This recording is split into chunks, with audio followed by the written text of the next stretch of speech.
ሰላም ጤና ይስጥልን ተማሪዎች በዛሬ ቪዲዮአችን የምንመለከተው middle age and early modern period that is from 500 AD up to 1789 AD ድረስ የነበረው world history ነው የምንመለከተው።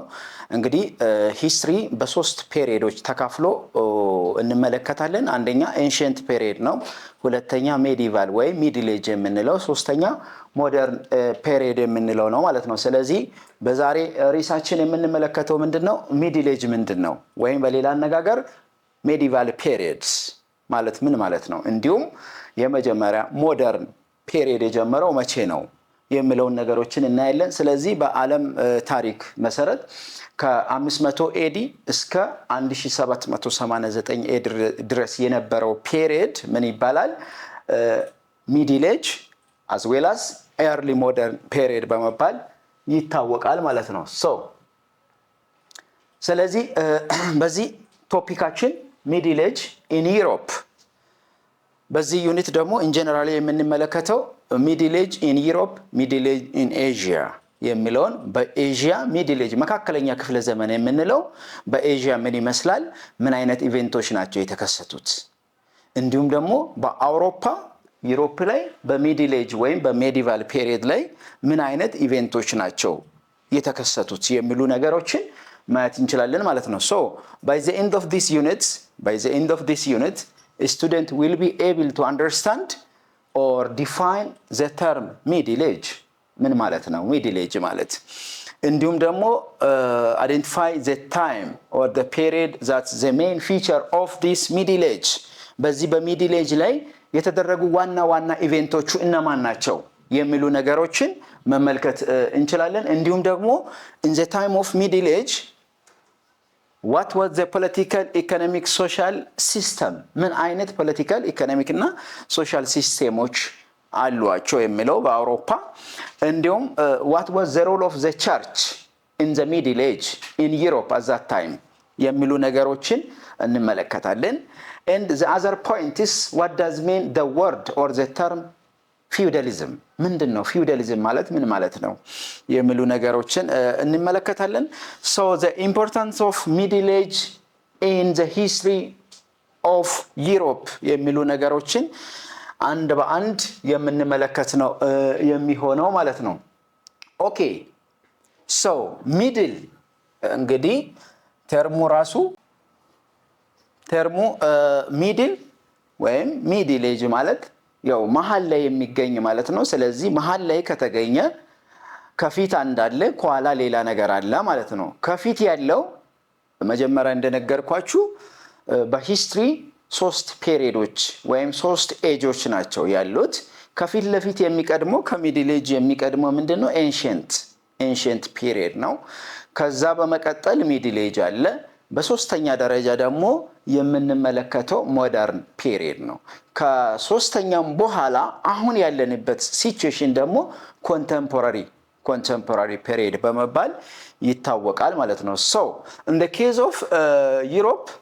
case of Europe middle age was historical period in Europe that is lasted from 500 AD በአውሮፓ ታሪክ ወይም በዩሮፓውያን ታሪክ ከ500 AD እስከ 1500 AD ድረስ የነበረው ፔሪየድ ሚድል ኤጅ በመባል ይታወቃል። ስለዚህ ከ500 በፊት የነበሩ ከ1 እስከ 499 የነበረው ፔሪየድ ኤንሺየንት ፔሪየድ ነው ማለት ነው በአውሮፓ። So ከ500 እስከ 1500 የነበረው ፔሪየድ in Gregorian calendar ይሄ ምን ይባላል? ሚድል ኤጅ በመባል ይታወቃል። So ይሄ ሚድል ኤጅ በዛን ሰዓት ማርክድ የሆነ ወይ ኢቨንቶቹ የተለያዩ ኢቨንቶች በሚድል ኤጅ የተጀመሩ ኢቨንቶች አሉ። ስለዚህ በምንድነው የሚዋሰኑት ወይ የሚታወቁት? አንደኛ በዛን ሰዓት በሚድል ኤጅ በደንብ የሚታወቀው ሲስተም ፊውዳሊዝም ነው። ሁለተኛ የቸርች ኤንድ አግራሪያን ሶሳይቲዎች የነበሩበት ሲቹዌሽን፣ እነዚህ በሙሉ ምንድነው በሚድል ኤጅ የነበሩ ሲቹዌሽኖች ናቸው ማለት ነው። Okay, so the middle age began after the fall of Western Roman Empire እንግዲህ በዌስት ሮማን ኢምፓየር የምንለው ዓለም ላይ ካሉ ኢምፓየሮች ግዛቶች የመጀመሪያ the powerful and the largest empire in the world ዓለም ላይ እስከ ዛሬ ድረስ በነበረው ታሪክ ይሄ የሮማን ኢምፓየር በጣም ታዋቂና ትልቁ ኢምፓየር ነው። ስለዚህ ይሄን ኢምፓየር ዌስት ሮማን ኢምፓየር ውድቀት ከጀመረበት ጊዜ ጀምሮ ሮማን ኢምፓየር ኢስታብሊሽ የሆነበት ጊዜ ሳይሆን ውድቀት የጀመረበት ጊዜ ጀምሮ የነበረው ሲቹዌሽን በአውሮፓውያን ሮም እንግዲህ አንዱ የአውሮፓ ግዛት ነች። ስለዚህ በዛን ሰዓት የነበረው ሲቹዌሽን ምን ይባላል? ሚድል ኤጅ በመባል ማርክድ ሆኗል ወይም ፖይንትድ ሆኗል ማለት ነው። ሶ ዲስ ፔሪየድ 476 ኤዲ ላይ ነው ብለናል።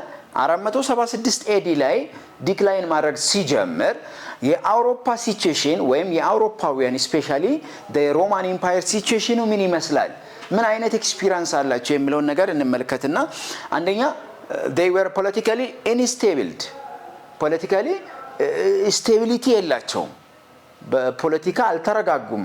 ሮማን ኢምፓየር ወይም የሮም ግዛት ዲሚኒሽ ማድረግ ከጀመረ በኋላ የፖለቲካ ስቴቢሊቲ የላቸውም። አንድ ይሄ ነው።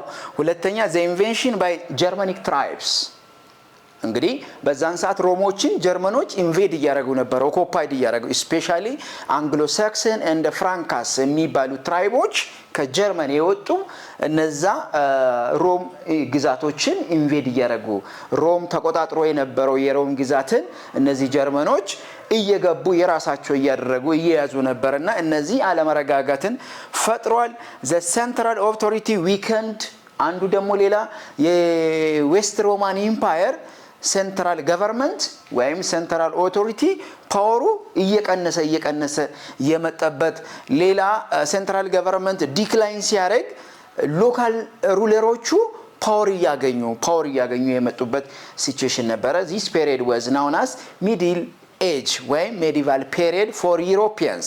ስለዚህ በአውሮፓ medieval period ወይም middle age የምንለው እነዚህ ኢቨንቶች መከሰት ከጀመሩ ጊዜ ጀምሮ ነው።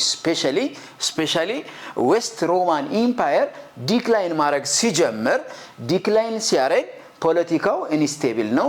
ሁለተኛ ደግሞ ኢንቬንሽን ተፈጥሯል። ሌላ ሴንትራል ገቨርንመንት ፓወሩን ዲክላይን አድርጓል።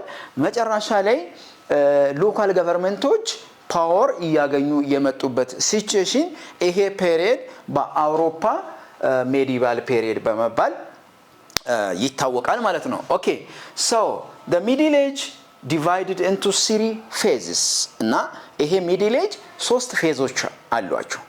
ሚድል ኤጅ በአውሮፓ 3 ፌዝ አለ። የመጀመሪያ early middle age early የምንለው ጠዋት ወይም በጊዜ ሚድል ኤጅ የሚባለው ከ500 እስከ 1000 ኤዲ ድረስ የነበረው early medieval period ወይ ሚድል ኤጅ ይባላል። ምንድናቸው ኢቨንቶቹ የተከሰቱት እናያለን። the second under this early middle age the decline of cities and the trades የተለያዩ ሲቲዎች የተለያዩ ታውኖች የተለያዩ ትሬድ የንግድ ልውውጦች ዲክላይን ማድረግ የጀመረበት ፔሪየድ ነው early period። the second high middle age ከ1000 እስከ 1300 ኤዲ ድረስ የነበረው ሰከንድ ፌዝ ነው ማለት ነው። so under this phase the growth of population trade and towns እንግዲህ የህዝብ ቁጥር መጨመር የከተማዎች መስፋፋት የንግድ ስርዓቶች እየጨመሩ መሄድ the high middle age በመባል ይታወቃል በአውሮፓ ታሪክ። the third and the last one is the late middle age from 1300 up to 1500 AD። ስለዚህ at the beginning ምንድነው ያልነው medieval period ከ500 AD እስከ 1500 ኤዲ ድረስ የነበረው በአውሮፓ ታሪክ ሚድል ኤጅ በመባል ይታወቃል። ስለዚህ እነዚህ ሚድል ኤጆች ደግሞ በሶስት ካታጎሪ ወይም በሶስት ፌዞች ይከፋፈላሉ። አንደኛ ከ500 እስከ 1000 ከ1000 እስከ 1300 ከ1300 እስከ 1500 የነበረው ሲቹዌሽን so under the third and the last phase ላይ የተለያዩ ክራይሲሶች ነበሩ ዋር ነበረ ፋሚን ነበረ ሶሻል ቼንጆች ነበሩ እነዚህ በሙሉ በመጨረሻ ፌዝ ላይ የተደረጉ ኢቨንቶች ናቸው የተለያዩ ክራይሲሶች አውሮፓውያን እርስ በራሳቸው ማዋጋት የጀመሩበት የተለያዩ ጦርነቶች ረሃብ ድርቅ እንዲሁም ደግሞ ሶሻል ቼንጆች የነበረበት ሲቹዌሽን ሰርድ ፌዝ በመባል ይታወቃል what about a political organization of this medieval period or middle age in Europe ፖለቲካል ኦርጋናይዜሽኑ ምን ይመስላል በሚድል ኤጅ ታይም ላይ በአውሮፓ ፖለቲካል ሲቹዌሽኑ ምን ይመስላል እንዴት ነው ሃንድል ሲያደርጉ የነበሩት እንዴት ነው ሊድ ሲያደርጉ የነበሩ የሚለው ነገር ማየት ያስፈልገናል አንደኛ in the case of politics no strong central government as I told you መጀመሪያ እንዳየነው በሚዲቫል ፔሪየድ ወይ ሚድል ኤጅ ላይ በጣም ስትሮንግ የሆነ central government ወይ federal government የላቸው the power is shifted to what we call local rulers እነዛ ሎካል ሩለሮች ናቸው ፓወሩን ኤክስፒሪየንስ ሲያደርጉ የነበሩት another point the power was decentralized centralized ሳይሆን decentralized centralization እና decentralization ሁለት የሚጻረሩ ነገሮች ናቸው centralized ማለት ምን ማለት ነው every power in the hands of one person ሁሉንም ስርዓት either political economic social whatever things should be in the hands of one central government this is what we call central ፓወር ይባላል ዲሴንትራላይዝድ ሲባል ደግሞ ምን ማለት ነው ፓወርን ዲቫይድ አድርጎ ለተለያዩ ለሚመለከታቸው ታች ላሉ አካላት አሳልፎ መስጠት ይሄ ዲሴንትራላይዜሽን ነው ማለት ነው ስለዚህ በሜዲቫል ፔሪየድ ላይ in Europe የነበረው የፓወር ሲስተም እንዴት ነው ዲሴንትራላይዝድ ነው ሎካል ሩለሮች ሩል ያደርጋሉ የራሳቸውን ኢንቫይሮንመንት ሊድ ያደርጋሉ ማለት ነው another point is under this things kings depending on local nobles ንጉሶቻቸው መሪዎቻቸው በማን ነው ዲፔንድ የሚሆኑት በሎካል መሪዎቻቸው ምክንያቱም ይሄ የሚያደርገው ምን ለምንድነው ሴንትራላይዝድ የሆነ ገቨርንመንት ስላላቸው ሎካል ሩለሮች ፓወር ስላላቸው ስለዚህ ወደዛ ዲፔንድ ይሆናሉ political authority was based on land ownership